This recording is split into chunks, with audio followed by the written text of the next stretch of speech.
Hello Waffle Gang, I do hope you are well. My name is Mark and today we're checking out some more r/AmITheButtHole. And if you love a Reddit story, why not consider hitting that subscribe, maybe that notification bell too. And let's jump straight into today's story, shall we? I am sorry about my singing.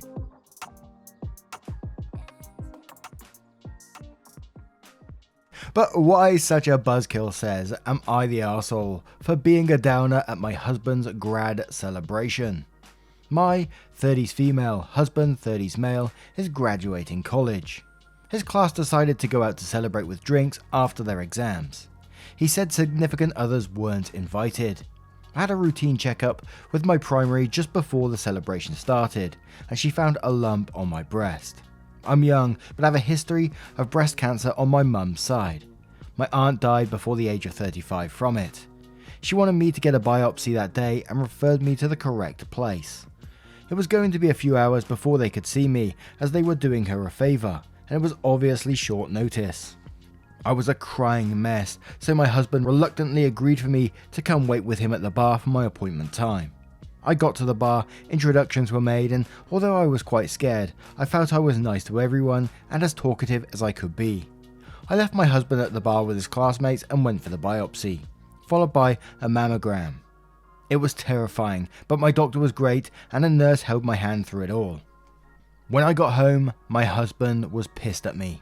Apparently, I offended his classmates because I was standoffish and rude to them, and in their words, just an overall downer that brought down the mood of the celebration. He said I embarrassed him and he regretted having me join them. I now feel like I ruined his day to celebrate with his friends and maybe should have just kept the situation to myself so as not to bring him and them down. Edits, key points. Yes, husband knew all the details of cancer scare as soon as first appointment ended. I'm the only one working while he's in school. I do not pay for his school, and just in case anyone other than the super kind person is wondering, I've taken him to a nice dinner after every milestone was passed, and consolation if things haven't gone great. I worked a side job while he's in class to save up secret money and bought him a private deep sea fishing charter for his graduation gift. I'm not a bad wife, I do what I can within my limited means. And there's a bit of a surprise update down in the comments which I hadn't noticed when I first opened this post. And it's a bit of a shock one, I've got to tell you. So we're going to cover a couple of comments in my opinion, and my opinion straight away was, if I put myself in that boyfriend's position, I don't think I would be able to carry on with my plans for that evening whilst I know my partner was going through something like that. I would want to be there to support them through what they're going through in that particular moment. I don't think I'd be able to go out and enjoy myself, and even if it was just to take my mind off things or something along those lines, I wouldn't be able to do that with knowing my partner was worried about that particular situation. And for boyfriend to get mad at that moment and say you was a downer, no fucking shit. Why do you think this person was down? Because they're going through something pretty traumatic, a worrying experience. But Ikaya says, wait, let me get this straight. You discovered something possibly life-threatening, at least life-altering, and instead of your husband staying at your side and help you through this experience, he chose to go to a celebration and let you wait with him in the bar before scary exams, and then had the audacity to be mad about your mood. Holy cow, girl, this calls for some serious conversation between you two, but honestly, I see red flags all over. Not the arsehole big time, but your husband definitely is. Daydream says not the arsehole, your husband was unsympathetic, unsupportive and plain cruel. And his friends were damn out of line. There's no way I'd even listen to my friends criticizing my partner like that, let alone repeating the message to him. You were getting a biopsy and mammogram. In itself a scary thing, but worse because you've had a history of cancer. And not only did your husband not go with you, but he criticized you for acting down. I hope he changes his attitude. I Am Platicus says, I see the husband is graduating from Arsehole University. Good luck on your health, not the arsehole. Polly says, not the arsehole. Did your husband know that your doctor found a lump? What the ever-loving hell? He is mad at you for being a downer rather than supporting you. Whoa, that is messed up. Hope your tests come back with good news and your husband grows a heart. And then OP replied with their comment, saying, a girl from my husband's class saw this post and recognized enough of the situation to reach out to me. She was present at the bar when I was there. I was too dazed to give her a second thought. My husband was so upset by me needing to make an appearance because he had led everyone to believe we're in the midst of a divorce. Significant others were more than welcome. My husband told me that so I wouldn't go. He saw me calling and stepped away from the group. She said he looked like he was yelling at someone, even though his tone was calm and low to me. She also said it was the only call he received and that he did not make any calls. Why would he say we're getting a divorce if we're not? Because he's having an affair with a girl that reached out. He didn't tell anyone why I was really there at the bar. No one said I was a downer to her knowledge. She saw my post, put two and two together and felt sick. So she reached out. He gave her a sob story that made him sound like a hero for taking care of me through the divorce process because I'm broke and alone. She had screenshots of conversations between them and details that make me dizzy. This has been going on for almost the entire length of the program he is in.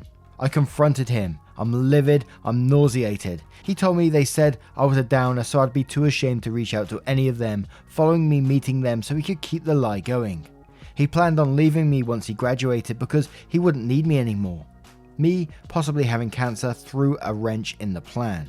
He is unapologetic. She was apparently a fling because he was bored with school. I didn't cry, I didn't yell. I am in my bathroom trying to figure out what my life has become and what I need to do next. Side note, he finally asked me how serious the biopsy went. So at this point, even if I was the arsehole, I'm not sorry. Except for the fact that I can't get a refund from the stupid fishing trip. I don't want this to be my life, I really don't. And I don't have much words after that comment. I'm absolutely fuming for OP right now. He manipulated you afterwards. I know it's not the biggest thing here, but he manipulated afterwards, wanted you to be too ashamed to reach out to any of them so he could keep his lie going. Told you he planned on leaving you once he graduated. He wouldn't need you anymore, so he'd been using you all this time. And he had a fling because he was bored with school. But you possibly having cancer threw a wrench into his plan. What an awful human.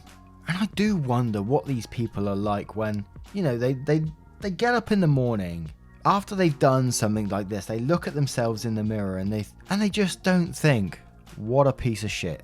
I really wish the best for OP regarding the possible cancer diagnosis. And I know life must be absolutely crazy for them right now with everything going on in their lives. And I do wonder, and I know I'm not meaning this to sound harsh in any way, if there's that slight bit of positivity for them that now they realize, you know, what a piece of dirt their husband is, that they hopefully can move on and find someone that they truly deserve. And I know that's possibly going to be a long process for them, but they found out what their husband is truly like right here. I don't know. Let me know your thoughts in the comments below. That one's a bit of a shocker. And we'll move on to the next story. And our next story comes from Separate Meeting 9734, titled, Am I the Arsehole for Embarrassing a Woman Who Falsely Accused Me of Discriminating Against Her? I was working retail and we were having a major sale. The store was packed. There was a Hispanic customer who wanted a toss pillow to match a comforter set she was buying, but the only matching pillow we had was in one of the displays that was up in the cubby above the comforters. About 25 feet up. I needed to get out our lift to get up there. We didn't have ladders as it was deemed unsafe to carry items up and down ladders. I apologized and said that we were not allowed to get the lift out during business hours for safety reasons. I told her that I would get it out after store closing and sell it to her next time she came in at the sale price. That wasn't good enough, so I said I would give her an additional discount for having to come back in. But it was company policy to not bring the equipment on the floor during business hours, and we were so busy that there was no way I could do this. She got mad and said I wasn't going to do it because I was racist and didn't think Hispanics had money or some other bullshit. I assured her that was not the reason, and she asked to speak to my manager. I went to get the store manager and made sure to tell her what the customer had said about me being racist against Hispanics, which made her chuckle since I'm from Chile. Manager talked to the customer and customer was demanding all sorts of free stuff. My manager said to the customer that she wanted to clarify which employee was racist. Customer pointed me out. Manager asked, "You mean Constanza Munoz?" Not my real name, but you get the point. Apologies if I butchered that name. Customer said no, that white girl over there. Manager said, "That's Constanza Munoz. Now, did you want us to hold the pillow for you?" She looked shocked. I then said in Spanish, "Not everything is how it seems, right?" She walked out and looked pissed. I don't know if I took it too far at the end. Now this is going to be a clear not the arsehole, obviously, but I couldn't resist reading it. I love me an entitled customer story, and this entitled customer comes in demanding, trying to get free stuff off everyone, and in the end makes an arse of themselves. There's no way you're going to be the arsehole to me in this one. But Affectionate Run says, "I had this in retail once too. Luckily my manager had my back and a colleague had heard the whole discussion, as well as several customers. It was a guy saying I was refusing service because he was black. I was refusing a sale because he looked for all the world like he was 14, trying to buy an 18 plus game and didn't have ID. Not the arsehole. People need to realise this is a serious allegation, not something to use just to get what you want. Some people unfortunately try to use it as leverage, hoping you'll back down for fear of being called racist. They diminish all the very real allegations of microaggressions and racism when they do this, which is counterproductive, so hopefully this woman will think twice next time." Nothing in now says not the arsehole. You and the manager get a well played instead. Expat89 says not the arsehole. You didn't embarrass her, she did that on her own. Gerby2356 says not the arsehole at all. That customer was acting way too entitled and deserved getting taken down a peg or two. And it just carries on with that pretty much thread really. Everyone just saying well done. Give the entitled person what they deserve. But have you had yourself in a similar situation? I love me a retail story. And I know quite a few of you have worked in retail before. And I'm sure you got a lot of stories. Let me know in the comments below and we'll move on to the next one. And our next story comes from a throwaway not outed. Am I the arsehole for outing my sister to her kids? Her kids were having a sleepover. We've always had this picture of my family up from when we were really young. And this was the first time her kids ever asked about it. She has also seen the picture and never commented on it. They asked who she was in the picture.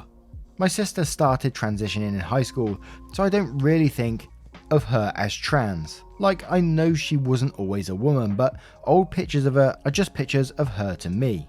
And I sort of assume people know and it's not a big dark secret. Naturally, I responded honestly. I told them that that was their mum. Her daughter said she looked like a boy, and I said she was. I tried to explain that she was a boy, but now she's not, and her son thought it was funny, but it made her daughter really upset. I was surprised she kept it from them. It didn't come up again after that. Her and her husband picked the kids up eventually, and neither kid seemed upset about it. Overall, it was a pretty good sleepover. A few hours later, I have her husband on the phone, asking what I said and calling me insane. He said my sister is distraught.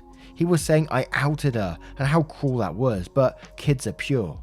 Outing means nothing to them because you can teach them empathy and understanding. There's nothing to be afraid of being outed to a kid.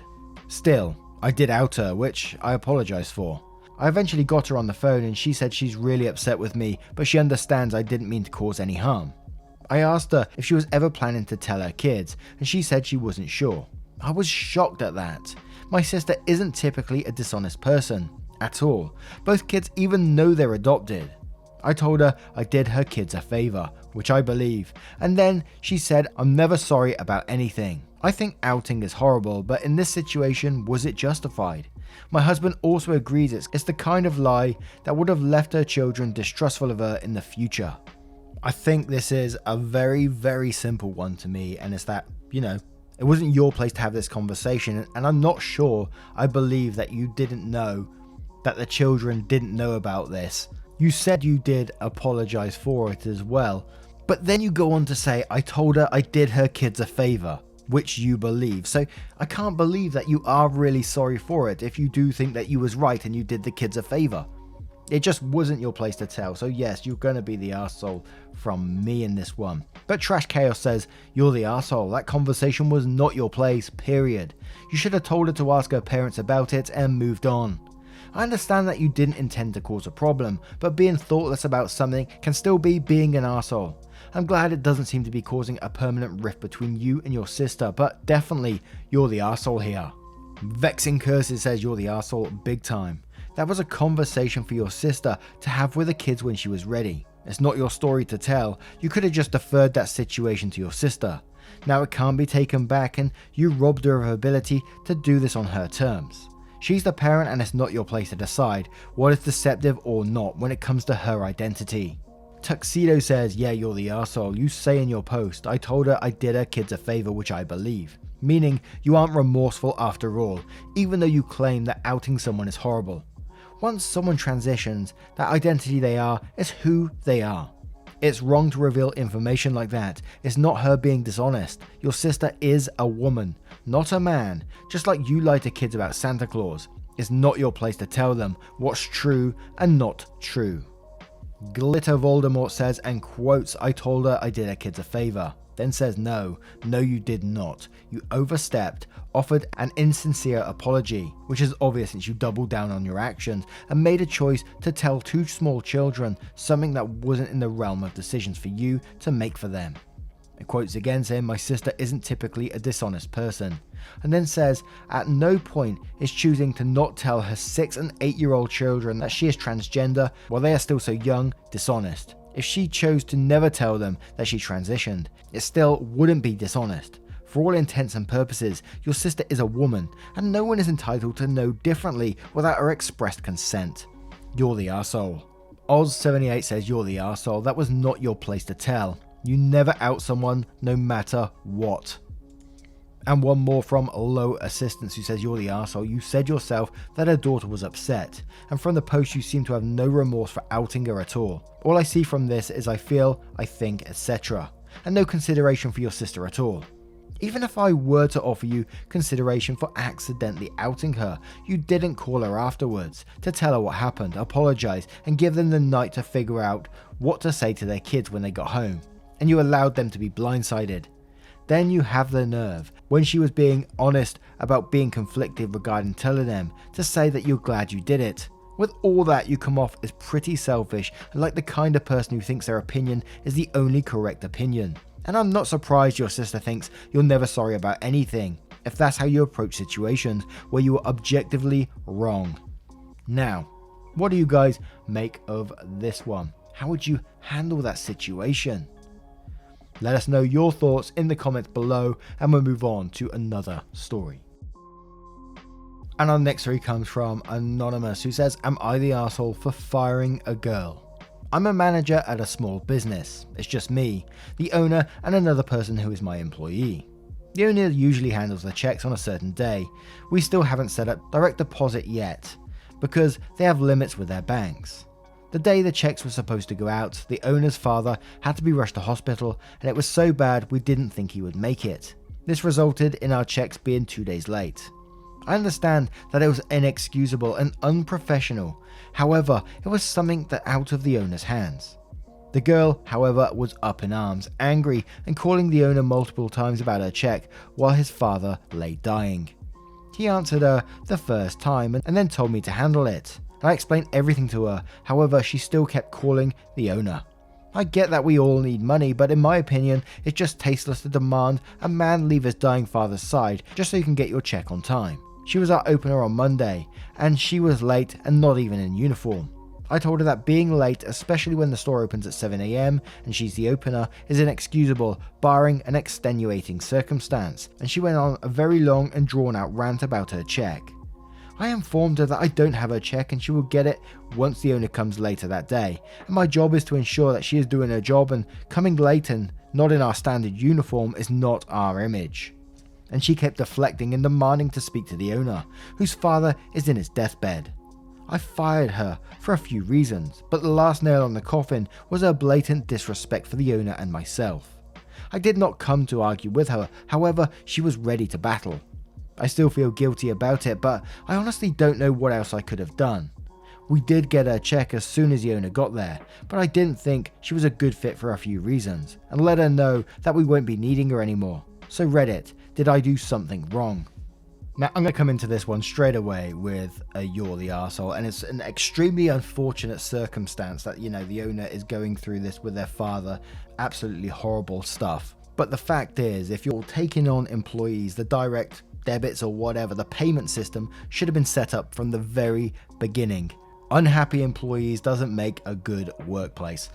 And a part of this one jumped out to me, when the owner phoned you, the manager, and told you to deal with it. What does that mean? Is there extra cash around that you could have maybe helped out this employee? Maybe, they've got bills to pay. They got something that they need it for. Sit down with this employee in that particular moment to find some sort of resolution to what's going on.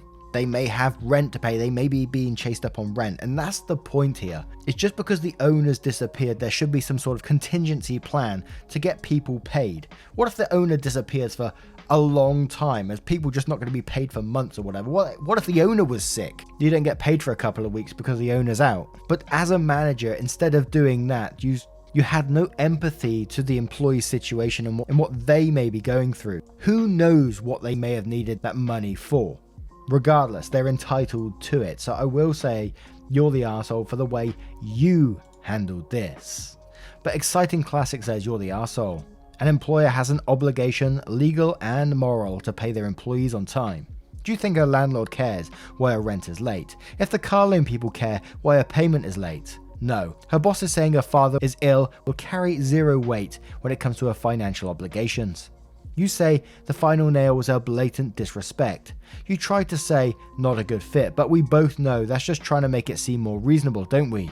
How about your total disrespect of the employment contract? She works, you pay her.